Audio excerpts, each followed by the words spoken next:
Hola, muy buenas noches, bienvenidos, ¿cómo están ustedes? A esta nueva edición de Firma y Aclaración a través de Red 43 Canal, desde este portal digital de noticias de alcance mundial. Allí estamos nosotros, allí donde hay una conexión libre, un acceso libre a Internet en el mundo desarrollado. Allí estamos nosotros desde nuestro portal digital de noticias. En esta noche invité a un médico, psiquiatra, que me llamó mucho la atención los contenidos que publica en sus redes sociales que tienen que ver con actitudes, formas de encarar la vida y aquellas cuestiones que a veces nos enferman, como la ansiedad. Ansiedad aplicada a diferentes cuestiones de la vida. Ansiedad al alimentarnos, ansiedad al trabajar, ansiedad volcada a las adicciones. De hecho, que a veces una alimentación inadecuada se torna en una adicción. Se llama Ramírez, se llama Leandro Ramírez. Se me había chispoteado el nombre. ¿Cómo estás, Leandro? ¿Qué tal? Buenas noches, muchas gracias por la invitación. Gracias por estar con nosotros. Primera vez que estás en Red. Primera vez. Bueno, bienvenido. Sí. Hacé de cuenta que estás en tu casa, vamos a charlar un rato. Vale. Vos sos médico psiquiatra. Yo soy médico psiquiatra, soy médico generalista Sí. y hice un posgrado en cuidados paliativos. Pero ahora actualmente me dedico a la psiquiatría. ¿Qué te llamó la atención de la especialidad de la psiquiatría? Siempre me gustó. Ah, ¿siempre te gustó? Siempre me gustó y siempre trabajé en salud mental antes de hacer, de hecho, la especialidad. Claro, en paliativos. En paliativos y como médico generalista también siempre trabajaba en salud mental. ¿De dónde sos vos, Leandro? Yo soy de Mar del Plata. Ah, somos mira vos, somos Así es. del mismo lugar, de Mar del Plata. ¿Y dónde estudiaste? En La Plata. En la Universidad de La Plata. En la Universidad de La Plata, después hice la primera especialidad en Mar del Plata de nuevo. Ah, volviste a Mar del Plata. Y después estuve 10, 11 años en el Maitén Ah, mirá vos. y hace 2 en Trevelin. Ya te radicaste en Trevelin. Sí. Muy bien. Me llamó la atención, por eso te invité, porque en tus redes sociales publicás algunos contenidos que me llamaron la atención, y cuando empecé a hurgar un poquito en lo que publicás, vi, por eso te invito, por dos motivos te invito. Me llamó la atención lo que publicás tiene consistencia con lo que veo de tu estilo de vida, un estilo de vida saludable y deportivo, y además hablas en criollo, cosa que me resulta muy difícil cuando hablo con psiquiatras y con psicólogos, porque la mayoría tiene una base psicoanalítica y me resulta difícil traerlos a lo concreto. Cuando charlé en la previa contigo y cuando leí las cosas que escribías, me parecieron que podían ser muy útiles para nuestro público. Es un público masivo que puede estar en cualquier parte del mundo de habla hispana y le puede servir. La ansiedad llevada a diferentes actividades de nuestra vida, por ejemplo la alimentación. ¿Qué es la ansiedad? Podemos definirla primero. ¿Qué es? Y mira, la ansiedad son sensaciones desagradables que nos pasan cuando se nos activa nuestro sistema de alerta. Tenemos un sistema de alerta en el cuerpo que nos protege, digamos, y ante situaciones en las que potencialmente en el futuro existiera la probabilidad de que nos pase algo, se activa, ¿no? Así como el miedo se activa ante una situación real en el presente, ¿no? Aparece algo en el momento que puedo llegar a tener cierto peligro. Entonces, una cosa es el miedo, otra cosa es la ansiedad. Exacto, el miedo está en el presente y es real y es actual por algo en particular. Concreto que nos activa este sistema de alerta como para tomar una respuesta rápida, inmediata, automática. Eso es el miedo. Lucha, huida, a veces parálisis. Y la ansiedad tiene experimentación muy similar, pero por algo que posiblemente pueda pasar en el futuro. O que no pueda pasar. Exactamente, porque muchas veces nos ayuda, ¿no? Porque nos permite tomar ciertas decisiones, pero muchísimas veces no nos ayuda en nada. ¿Las más de las veces no nos ayuda? Y lo que pasa es que dentro de las cosas que hace es acelerar el pensamiento, por ejemplo. Entonces yo empiezo a pensar en todas las probabilidades de lo que pueda pasar. Me voy a reunir, por ejemplo... Sí, acá vas a venir a este programa. Eso, voy a venir a este programa. ¿Cómo saldrá? ¿No? Entonces, ¿cómo saldrá? ¿Qué me preguntará? Y si me pregunta algo que no sé, y si de repente me trabo, y qué pueden llegar a pensar, y entonces ya empiezo a pensar todo eso que me activa la alerta y me puede dar palpitaciones, me transpiran las manos, me empiezo a sentir que me falta el aire, me desespero, tengo ganas de salir corriendo. ¿Tengo ganas de fumar? Pues tengo ganas de fumar, tengo ganas de hacer otras cosas que ahí en esto que vos decías, como cómo se liga la ansiedad a este tipo de comida, de picoteo, de esta cosa de ir a buscar, de ir a comer algo. Porque muchas veces el tema ahí, por ahí no está dado tanto por la ansiedad, sino que es tan incómoda la ansiedad en sí, que uno busca correrse de esa ansiedad. Correrse. Correrse de esa sensación, y muchas veces buscamos gratificaciones inmediatas que corran esa emocionalidad. Ah, la emocionalidad negativa de la ansiedad. Entonces voy y como algo dulce que enseguida hace como el pico donde me siento cierta De satisfacción. hipoglucemia, saciedad. Digamos, como algo que sea, en general son cosas dulces. Entonces ahí siento cierta gratificación. Y baja la ansiedad. Entonces la ansiedad, como que me corro de esa ansiedad. Pero el tema es que la gratificación inmediata hace el pico y cae. Entonces cuando vuelve a caer, me vuelvo a encontrar con esa ansiedad, porque no resolví nada. Aplico la sensación de ansiedad que se manifiesta en el cuerpo y que me pide... me incomoda. Me incomoda y la oculto. La quiero correr, quiero salir de esa incomodidad. Y momentáneamente, y ahí por eso quiero que sea útil para nuestro televidente en cualquier parte del mundo de habla hispana que nos escucha. La puedo tapar. La puedo tapar. Con una comida, con un cigarrillo, con una droga, con alcohol. Con sexo. Con sexo. Con una compra. Eso es sexo compulsivo. El tema es, digamos, una cosa es cuando busco una gratificación en el momento y después me encuentro con la ansiedad, y otra cosa es cuando se utiliza como un mecanismo compulsivo, cuando es algo repetitivo, es continuo, no lo puedo parar. ¿Se hace una adicción? Y se hace una adicción. Puede terminar en una adicción, digamos, pero no necesariamente porque una persona tenga ansiedad va a terminar en una adicción por buscar estas Bueno, conductas. pero si recurrentemente ante la ansiedad yo recurro voy a poner un ejemplo, a las tortas fritas, o al cigarrillo, o a la cocaína, o al alcohol, o al sexo compulsivo, termina como siendo un mecanismo de adicción. Y en algún momento, en algunas personas que tienen ciertos comportamientos que los llevan a la adicción, podría ser el inicio, ¿no? Pero no es una generalidad. Pero el tema acá, lo importante es cómo gestiono esa ansiedad. Identificar que cuando estoy ansioso, no voy a mejorar verdaderamente yendo a buscar estas gratificaciones inmediatas. ¿Y entonces? ¿No? Y hay que trabajar la ansiedad, pero primero hay que también diferenciar que hay una ansiedad que es normal, que es la que decíamos que nos ayuda. Hay una ansiedad que puede llegar a ser persistente en el tiempo y que a su vez me afecta en la vida, que me afectan las distintas áreas de la vida. Y la ahí ansiedad te puede llevar a una depresión. También. Crónica, claro. Una ansiedad crónica. Sí, hay muchos que hablan que la ansiedad y la depresión de alguna manera son las dos caras de la misma moneda, ¿no? Ah, ¿sí? Claro, tienen muchísima relación. Pero también hay que diferenciar cuando es un trastorno de ansiedad, que ahí es algo que hay que trabajar y tratar, la ansiedad normal, y después hay un medio, porque esto es como una especie de espectro, digamos, no es que un día es normal y al otro día, ¿no? Como que se va desarrollando. Y en ese medio, que es donde la mayoría de la gente aparecen estas experiencias de ansiedad, ¿cómo manejarla? ¿No? Aprender a manejarla, que uno en general suele tender a evitar ante la ansiedad. Por ejemplo, ¿no? Voy a un colectivo y experimento una sensación de ansiedad que puede, en un caso como puntual, generarse una crisis de pánico, un ataque de pánico, ¿no?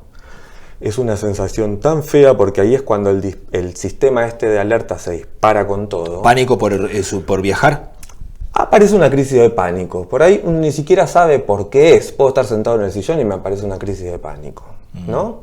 Entonces se activó el sistema de alerta. Es como si fuera la alarma de una casa que sí que no rompieron el vidrio y se disparó. Entonces me aparece la taquicardia, me falta el aire, me siento intranquilo, me agarra miedo, me angustio, siento que me va a pasar algo. Entonces la próxima vez que voy a subir a un colectivo, volviendo al ejemplo del colectivo, ya antes de subir, ya empiezo a experimentar cierta ansiedad anticipatoria. Entonces, ¿cuál es el mecanismo que normalmente utiliza la gente ante esa sensación? Un ansiolítico.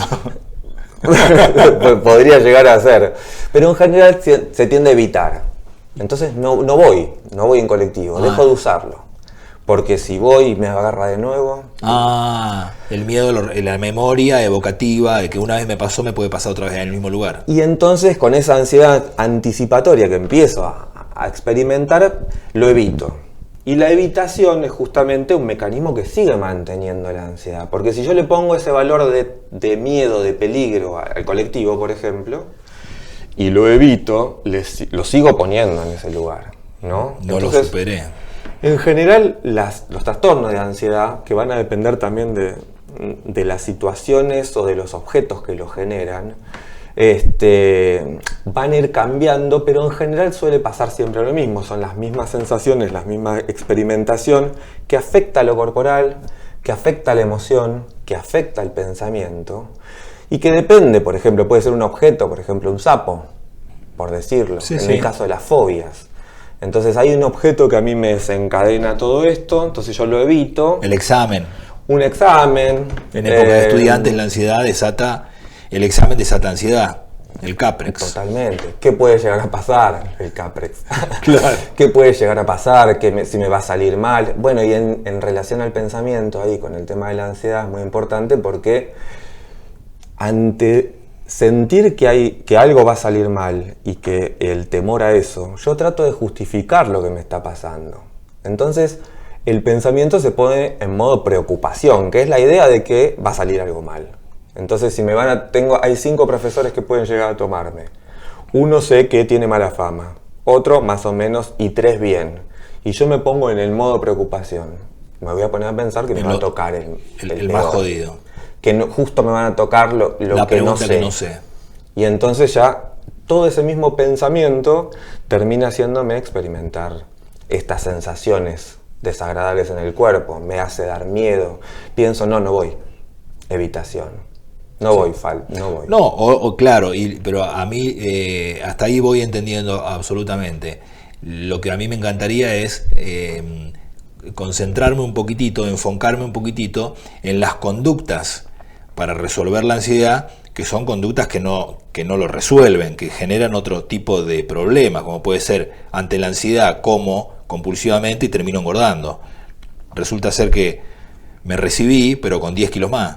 Claro. Me recibí, cursé toda la carrera, toda la facultad, no sé lo que fuere, o enfrenté las reuniones semanales de junta en mi trabajo, frente, no sé, a mis colegas en el directorio. Todas las semanas yo voy y expongo y todo bien, pero tengo una ansiedad terrible que me hace que termine sintiéndome seguro solo si consumo cocaína. Pongo un ejemplo. Entonces, supuestamente resuelvo la ansiedad consumiendo cocaína o consumiendo, no sé, harinas o fumando permanentemente. No es la forma de resolverlo. No es la forma, y hay algo que es muy propio también de nuestra cultura, ¿no? Que tiene que ver con a veces tratar de que las cosas se resuelvan poniendo el foco afuera, ¿no? Porque yo tengo ansiedad, tengo que identificarla, entenderla, hacerme cargo que es mía, que es una responsabilidad también, ¿no? Y entonces, esto que decías, me tomo un ansiolítico, que de alguna manera también funciona con poner la respuesta afuera, porque no termino de gestionar esa ansiedad para resolverla y afrontar. Entonces, la resuelvo comiendo, la resuelvo buscando algún consumo de algo buscando lo que decíamos, gratificaciones inmediatas que me corran de eso. Eso no soluciona nada. Al contrario, nos puede incluso terminar metiendo, como decíamos, en algunas situaciones riesgosas, sí, en una problemática de consumo, por ejemplo. Sí. En la obesidad, etcétera, ¿no? ¿Dónde hay que hacer el foco? En primera instancia, y digo lo de la cultura, porque no estamos acostumbrados a registrarnos a nosotros mismos. Ahí va. ¿Y cómo registro la sensación? La otra vez hablaba con mi nieto, yo le decía, siempre le preguntaba cómo estás y siempre me decía bien. Entonces un día, ya un chico de 12 años, le digo, pero no puedes siempre estar bien. Entonces le puse un abanico de emociones, ¿no? Encontré un disquito con el abanico de todas las emociones de todos los colores. Le digo, puedes estar bien, ¿qué? Bien feliz, bien eufórico, bien alegre, bien en paz, porque dentro del bien hay muchas emociones dentro del bien, y del mal otras. Totalmente. ¿Cómo hago para reconocer qué es ansiedad y cómo la reconozco en mi cuerpo? Y es un entrenamiento. Porque, viste, a veces uno dice, bueno, ¿cuáles serían como los tips? ¿Cuáles son las alarmas? Tiene que ver las alarmas físicas de la ansiedad. Sí. La inquietud, la intranquilidad, la transpiración en las manos, esa sensación de falta de aire, el insomnio, o sea, la ansiedad afecta muchísimo el sueño. Porque cuando justamente es un momento donde la atención no la tengo focalizada en nada. Cuando yo estoy haciendo algo, por ahí estoy focalizado en algo, y ahí entonces por ahí no tengo el pensamiento que me está el pajarito dando en la cabeza. Ahora cuando me voy a acostar y pienso lo que tengo que hacer mañana, lo que va a pasar, lo que puede no pasar, y ahí activo a través del pensamiento toda la ansiedad. Y entonces, si justamente lo que hablábamos de la ansiedad es que activa el sistema de alerta, yo para descansar necesito que mi cerebro baje la alerta. Y eso se baja. Porque tiene que reposar. Claro. ¿Y eso qué se logra? ¿Meditando? La meditación es una práctica muy importante porque tiene que ver con la atención plena, tiene que ver también con... Yo no sé meditar, te dicen, no es para mí eso. ¿Qué otra cosa? Yo entiendo que meditar es muy importante, es muy bueno. No por algo que tengo un budista. Pero ponele que no para todo el mundo es la meditación. ¿Qué otra cosa? No, y aparte hay que aprenderla, pero todo hay que aprenderlo, digamos. Hay que destinarle el tiempo para darle bolilla a trabajar esto que me pasa. Primero lo registro que estoy ansioso. ¿Del cuerpo? Del cuerpo, de la emocionalidad, pero para eso, ¿cómo hago para registrar si nunca me puse verdaderamente a ser consciente de lo que pasa? ¿Qué es lo que pienso? Lo que pienso es real cuando me aparece una preocupación. ¿Es un miedo real o es una preocupación que no es real? Porque las probabilidades de que las cosas ocurran siempre están. El riesgo cero no existe. No. Yo puedo pensar en este momento no sería probable que se nos caiga el techo. Es muy improbable. Puede pasar, pero puede pasar. Ahora, imagínate que yo vengo, me siento acá y estoy permanentemente pendiente. ¿No será que se va a caer el techo? Entonces es una probabilidad que, si bien no hay riesgo cero, pero también a dónde yo pongo el foco de la atención como función, digamos, psíquica, la atención, que focaliza en puntos del entorno y de uno mismo, como que le da mucha atención y entonces activa la hiperalerta en determinados datos que me sirven para justificar esta ansiedad que tengo.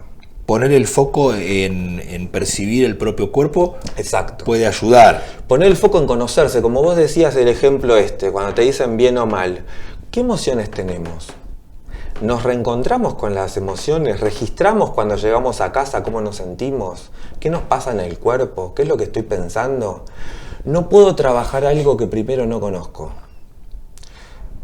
Entonces, esta cuestión de, por ahí trabajo todo el día, voy, vengo, de repente veo, no estoy yendo de cuerpo, me tomo algo para ir de cuerpo. No estoy durmiendo, me tomo una pastilla para dormir. A ver, paremos un poquito, fíjate qué te está pasando, ¿no? Veamos qué es lo que siento. Claro, muchas de las sensaciones que se anclan en el cuerpo, por eso el cuerpo es el vehículo que nos permite tener experiencias humanas, pero muchas cosas que le pasan al cuerpo, no necesariamente dolencias o malestares o incomodidades, no necesariamente se resuelven con medicación externa. Se pueden resolver. Uno puede paliar síntomas. El tema es, tapamos síntomas en algunos casos, digamos, hay medicaciones que son necesarias, sí. Hay medicaciones que ayudan un montón. El tema es que también hay un montón de cosas que nosotros podemos responsabilizarnos por nosotros mismos, definirla, problematizarla, registrarla y ver, ¿qué puedo hacer con esto? Si no, pongo el foco en la farmacología. Afuera. Porque puede ser en la farmacología, puede ser en estas cosas que decíamos, ¿no? Claro, sí. Poner el foco afuera de uno, registrarse, qué es lo que me pasa, ¿no? Y a partir de ahí, el encuentro con la ansiedad. Porque ¿cuál es el tema? ¿Qué pasa con la ansiedad? La ansiedad hay una intolerancia a la incertidumbre. Porque lo que pasa es que no conozco ese futuro que viene. Entonces no tolero esta cuestión de lo que no conozco. Entonces empiezo a querer, para poder sentir que tengo seguridad, controlar todas las variables de afuera, ¿no? Sí. Me estructuro todo. Si pasa esto, voy a hacer esto. Si pasa aquello, voy a hacer esto. Si pasa aquello, voy a hacer esto. Pero ¿qué pasa? Y este es un mensaje claro. No controlamos casi nada. No controlo el clima, no controlo el dólar, no controlo la política internacional. No controlas mis reacciones. No controlo tu reacción, no controlo la emocionalidad de otro, no controlo lo que hagan. Entonces, cuando me encuentro con estas sensaciones que no controlo, se encuentra afectada mi seguridad. Y si además uno es obsesivo, es una bomba atómica. Y tengo que estructurarme todo, porque si no, todo lo que se corra un poquito de lo que tengo estructurado ya me desestabiliza, ya me genera ansiedad, porque me encuentro con lo desconocido. Entonces, ¿a dónde tengo que trabajar? ¿Afuera o adentro? En aprender a manejar la incertidumbre. En aprender a manejar la incertidumbre, a encontrarme con esa incertidumbre y a ganar seguridad desde un lugar interno, desde un lugar del pensamiento. Lo único que yo puedo controlar es mi pensamiento y mi accionar. Exacto, porque de mi pensamiento va a estar ligado también a la emoción, va a estar ligado también al cuerpo. Y de eso va cómo voy a poder hacer una interpretación de mí mismo y del entorno. Y en base a la interpretación es cuál va a ser nuestra conducta, cómo nos manejamos. Pueden ser conductas que nos sanen o nos enfermen más. Pueden ser conductas que son funcionales, que nos ayudan a nosotros mismos y a vivir en el entorno, o disfuncionales, que terminan siendo negativas. Claro. Todo esto que acabas de decir, que de alguna manera daría para hablar horas y horas más, ¿no? Porque si uno entra a profundizar, bueno, si quiere profundizar, que vaya al médico, que vaya al psiquiatra o que vaya a alguien que le enseñe a meditar. De todo esto que acabamos de decir, ¿vos te animás a ponerle la firma? Sí, claro que sí. Muchísimas gracias, Leandro. No, gracias a vos.